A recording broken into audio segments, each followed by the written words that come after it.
नमस्कार, मैं रुचि, आपका स्वागत है जन संदेश टाइम्स में। हमें तो अपनों ने लूटा, गैरों में कहां दम था। हमारी कश्ती वहां डूबी जहां पानी कम था।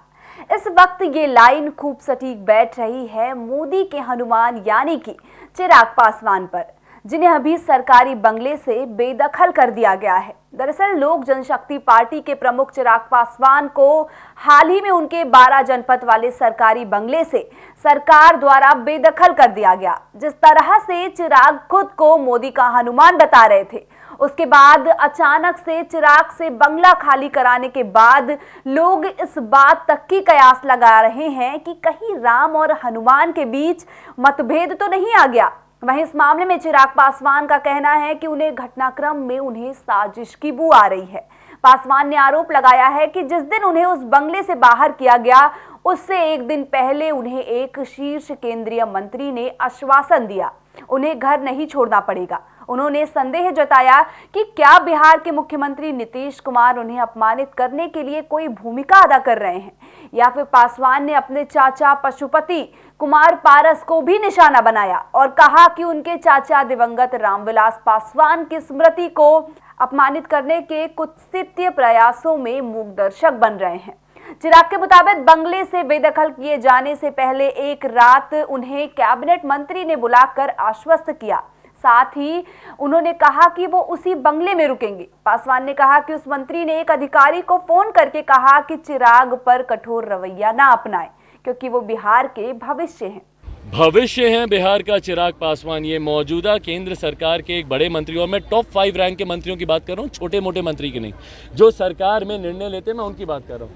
क्यों उन्होंने फ़ोन पर दूसरे मंत्री को ये कहा कि बिहार का भविष्य है चिराग, हम लोग को इनके मैटर में हस्तक्षेप नहीं करना चाहिए, मौजूदा परिस्थिति जैसी चल रही है चलते रहने दिया जाना चाहिए। उनके इस वादे पर उस रात मैं अपने परिवार के साथ 12 जनपद पर रुका, और अगले दिन जिस तरीके से फोर्स भिजवा कर, भैया इतना क्या बुरा किया कि जिस तरीके से आपने फोर्स भिजवाई और जिस तरीके से उस फोर्स ने आकर हम लोग के सामान को बाहर फेंकने का काम किया। मेरे पिता की तस्वीरों को, मुझे दुख इन बातों का, जो मैंने कहा कि मुझे दुख है, घर मुझे आज नहीं तो कल खाली करना था, कोई दिक्कत नहीं है भैया, मैंने कर दिया। आपने 3 घंटे में मैंने घर खाली किया, मुझे कोई दिक्कत नहीं है उस बात की।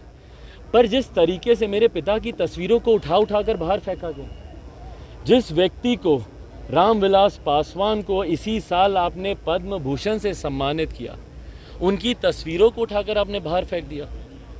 संविधान के रचयिता डॉक्टर बाबा साहेब भीमराव अंबेडकर की मूर्तियों को उठाकर आपने घर के बाहर फेंका।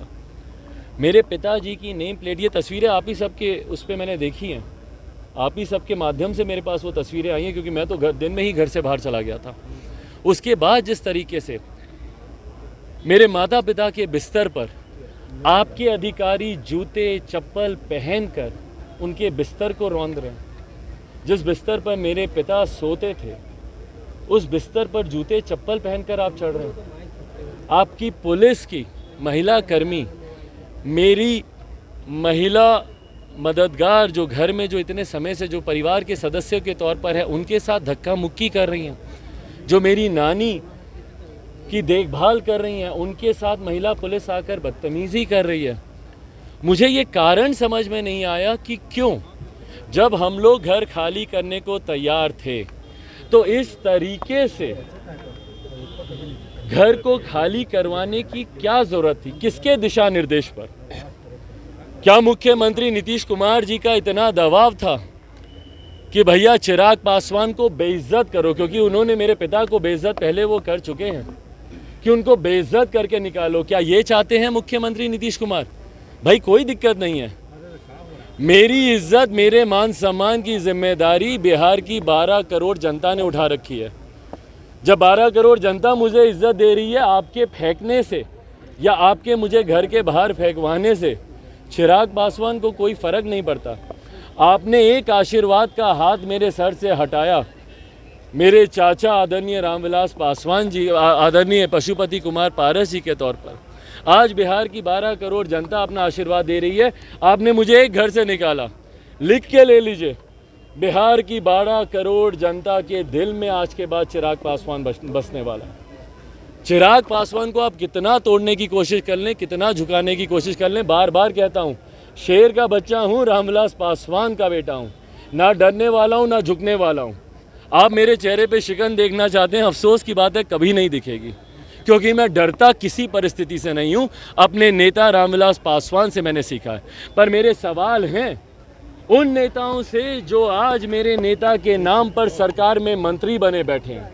वहीं इस मामले के बाद सियासी सरगर्मी भी तेज हो गई है, जैसा कि सभी इस मौके की फिराक में बैठे हों। बता दें कि इसी मुद्दे को लेकर तेजस्वी यादव ने बीजेपी पर आरोप लगाते हुए कहा कि रामविलास पासवान ने पूरी जिंदगी बीजेपी का साथ दिया, चिराग ने भी हमेशा बीजेपी का साथ दिया। सरकार ने लोकसभा सांसद चिराग पासवान को उनके दिवंगत पिता रामविलास पासवान को आवंटित बंगले से बेदखल कर दिया। एक समय था जब लालू यादव ने रामविलास पासवान को राज्यसभा भेजा था। तेजस्वी ने कहा कि रामविलास पासवान अंतिम सांस तक बीजेपी के साथ रहे। चिराग पासवान खुद को नरेंद्र मोदी का हनुमान बताते थे। ऐसे में मैं क्या ही कह सकता हूं। तेजस्वी यादव ने कहा कि बीजेपी के साथ इतनी वफादारी करने के बावजूद चिराग के साथ जो व्यवहार किया गया, इस पर बोलना मेरा उचित नहीं होगा।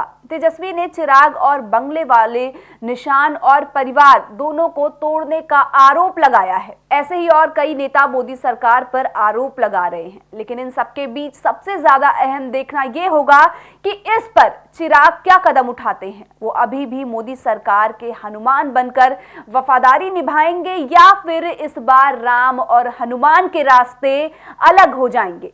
राजनीति से जुड़ी ऐसी ही तमाम अपडेट्स के लिए बने रहिए हमारे साथ और देखते रहिए जनसंदेश टाइम्स।